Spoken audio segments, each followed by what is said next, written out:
কি হয়েছে? শুনেছি সে একটি মেয়েকে ভালোবাসত, কিন্তু মেয়েটি তার সঙ্গে প্রতারণা করেছে। প্রেমে ধোঁকা খেয়ে মানসিক ভারসাম্য হারিয়ে ফেলেছে। আমার বিয়ে ঠিক হয়েছে, বিয়েটা আমার করতে হচ্ছে। কি বলো? পাত্র একটা বিদেশি এনজিওতে চাকরি করে, এই জন্যই বোধ হয় আমার ফ্যামিলির কাছে সে অনেক দামি পাত্র।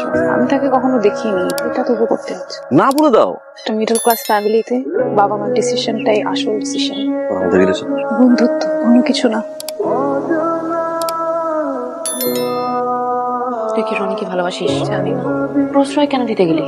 তো চেষ্টা করেছি যাতে কোনোভাবে প্রশ্রয় না পাই। তোর বাবা বিদেশে একটা ছেলে থাকে, তার সাথে বিয়ে ঠিক করেছে। সে বিয়ের জন্য দেশে আসতে পারবে না, ভিডিও কলে নাকি বিয়ে হবে। তুই এটা কিভাবে মেনে নিচ্ছিস? আমার কিচ্ছু করার নেই।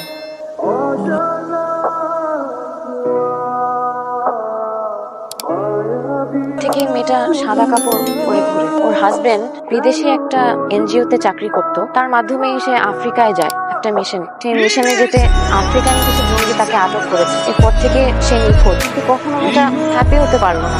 আমার জন্য অনেক খারাপ লাগে, কিন্তু আমি বা কি করবো?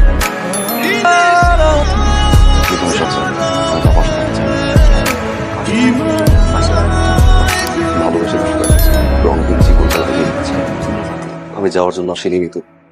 আন্টি আমি রনি মিতুকে ভালোবাসি, আমি শিওর মিতু আমাকে ভালোবাসে, কিন্তু আপনাদের ডিসিশনের বাইরে কখনো কোনো কথা বলতে পারেনি। আন্টি আমি সবকিছু জানি, আমি মিতুকে বিয়ে করছি। আন্টি লিসেন,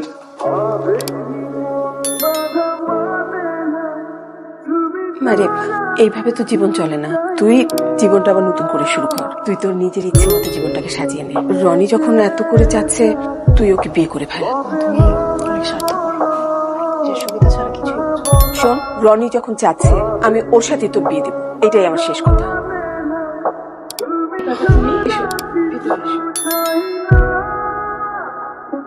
এসো।